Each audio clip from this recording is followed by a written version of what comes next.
नमस्कार दोस्तों, आज हम बात करेंगे मन्नू भंडारी द्वारा लिखित एक प्रसिद्ध उपन्यास के बारे में जिसका नाम है महाभोज। इस नाटक का कथानक सन 1977 में घटित बिहार के पटना जिले का बेलछी नरसंहार है।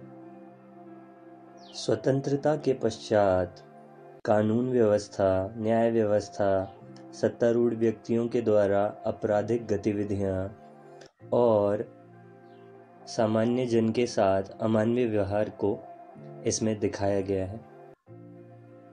आइए इसके पात्रों की चर्चा कर लेते हैं। सबसे पहले है बिसेसर उर्फ बिसु, जो कि हरिजनों का हमदर्द है और हरिजन बस्ती में आगजनी के सबूत इकट्ठा कर लेने के कारण मार दिया जाता है। दा साहब, जो कि मुख्यमंत्री हैं और शहर के सबसे जाने माने व्यक्ति। इसके पश्चात शुकुल बाबू, भूतपूर्व मुख्यमंत्री, विरोधी पार्टी के नेता हैं। सक्सेना एसपी हैं, जो कि हरिजनों की आवाज़ को कायम रखते हैं। लखन सिंह, दा साहब का विश्वास पात्र और सरोहा चुनाव के लिए प्रत्याशी, जो कि शुकुल बाबू के मुकाबले खड़ा किया गया है। अप्पा साहब, जो कि सत्तारूढ़ पार्टी के अध्यक्ष हैं। पांडे जी, दा साहब के निजी सचिव। जमुना बहन, दा साहब की पत्नी। सिन्हा, डीआईजी। दत्ता बाबू, मशाल साप्ताहिक पत्र के संपादक। भवानी, मशाल का सहायक संपादक। Narottam, press reporter. Mahesh, research scholar और सूत्रधार। रति, दा साहब का PA. Mohan Singh, police constable. Hira, Bisu का बाप। बिंदा, बिसु का अभिन्न मित्र। रुकमा, बिंदा की पत्नी। जोरावर, सरोहा का जमींदार। काशी, शुकुल बाबू का विश्वसनीय कार्यकर्ता। थानेदार, सरोहा का थानेदार, जोरावर का चमचा। लठैत, जोरावर का आदमी। लड़की, जोरावर की लड़की। जोगेश्वर साहू, सरोहा का बनिया। सरोहा गांव, जहां पुल के पास एक लाश पड़ी है जिसे गिद्ध नोच नोच कर खा जाते हैं। यह लाश है बिसेसर की। बिसेसर, जिसे बिसु भी कहा जाता है, वह दलित तथा कृषकों का शुभ चिंतक है। वह उनके हितों के लिए लड़ता है तथा उन्हें उचित वेतन दिलाने के लिए संघर्ष करता है। अभी महीने भर पहले ही सरोहा से थोड़ी ही दूर पर एक हरिजन टोला था, जहां सारी झोपड़ियों को आग लगा दी गई, आदमियों सहित। और इसके साक्ष्य बिसु ने जुटाए हुए थे, जिसमें हाथ था गांव के एक जमींदार का, जिसका नाम था जोरावर। और इसी कारण बिसु को मरवा दिया गया। किसी व्यक्ति की हत्या हो जाना ऐसे तो वहां कोई नई बात नहीं थी, किंतु इस बार यह बहुत महत्वपूर्ण घटना हो चुकी थी, क्योंकि सरोहा में होने वाले थे चुनाव। पुलिस आती है और खाना पूर्ति करती है, किंतु थोड़ी सी मुस्तैदी भी दिखाती है, कारण चुनाव ही है। पूरा गांव जानता है कि बिसु का हत्यारा कौन है, किंतु कोई भी जोरावर के खिलाफ गवाही नहीं देना चाहता, क्योंकि उन्हें अपनी जान भी तो प्यारी है।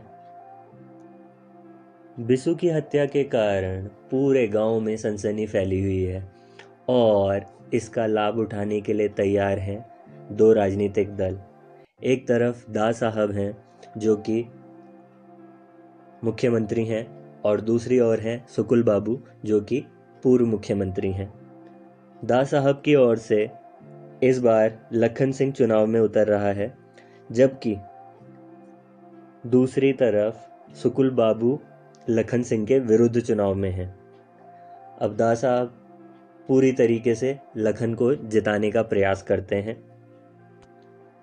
दा साहब बहुत ही संयमित दिखने वाले, गीता का पाठ करने वाले, एक शुद्ध देसी व्यक्ति, जिनके घर की दीवारों पर नेहरू जी, गांधी जी की तस्वीर टंगी है, और यदि किसी को कभी उपहार देना भी होता है तो वह गीता देते हैं।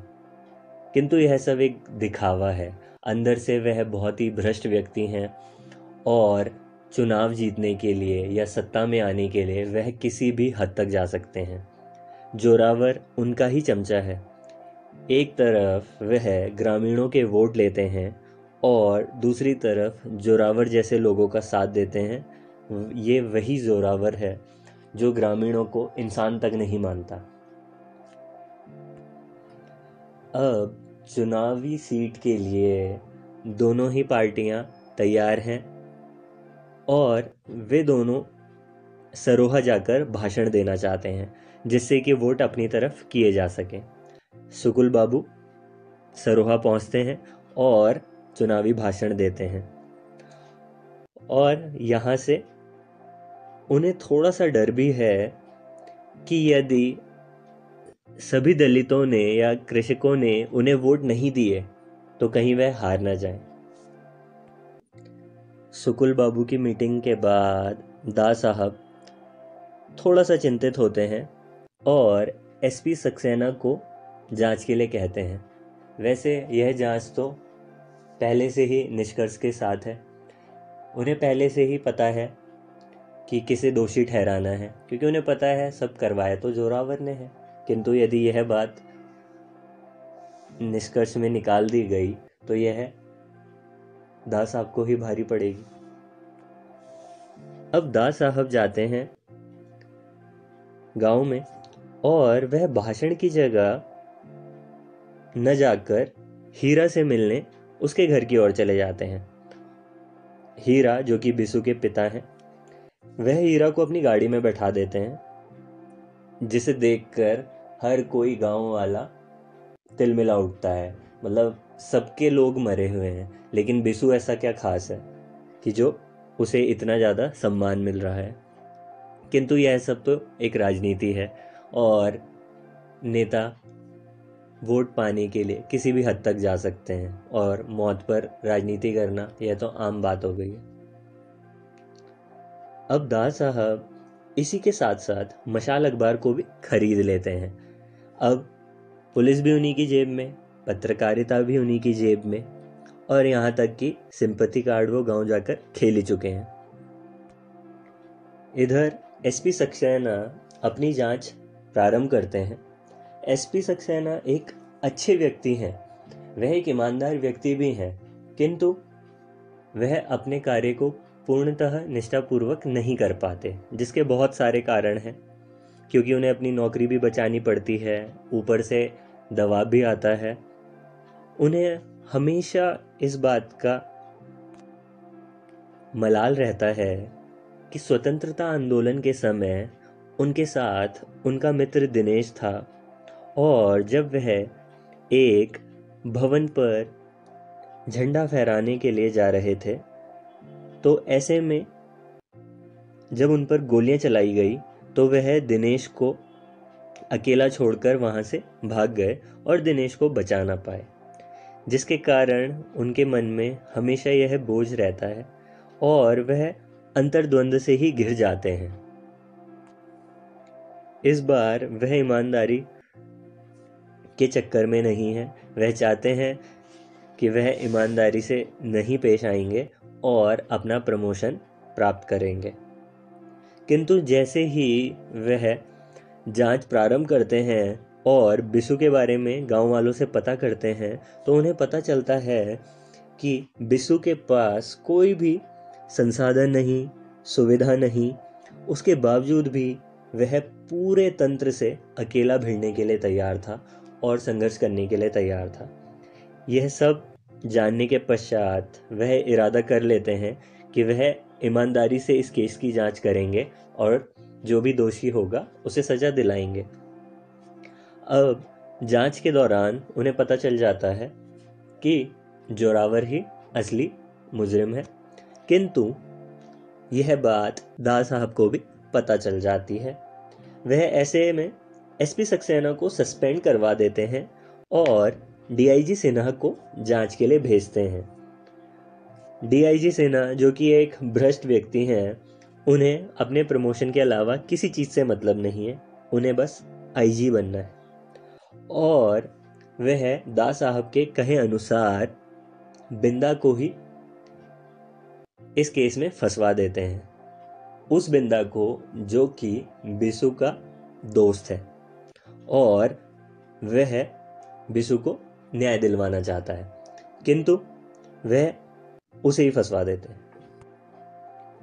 उस पर यह आरोप लगाया गया कि उसे रुकमा और बिसु के मध्य गलत संबंधों के बारे में पता चला, जिसके बाद उसने बिसु की हत्या कर दी। जेल में बिंदा को बहुत मारा पीटा गया। अंतिम दृश्य में यह दिखाया गया है कि रेल के डिब्बे में सक्सेना साहब और रुकमा एक ब्रीफकेस में बिसु की मौत और आगजनी के सबूतों की फाइल लिए बैठे हैं और वे अदालत जाने के लिए तैयार हैं। बिसु के अंदर की जो अग्नि थी वह बिंदा के अंदर पहुंच चुकी थी, और बिंदा के बाद भी वह रुकी नहीं और अब सक्सेना के भीतर आ चुकी है। कहने का अर्थ यह है कि यह मामला ख़त्म नहीं हुआ है और अब यह क्रांति फैलती चली जाएगी और चीज़ें सुधरेंगी। महाभोज का अर्थ है किसी की मृत्यु पर होने वाला भोज, और यहाँ पर मृत्यु हुई लोकतंत्र की, न्याय व्यवस्था की,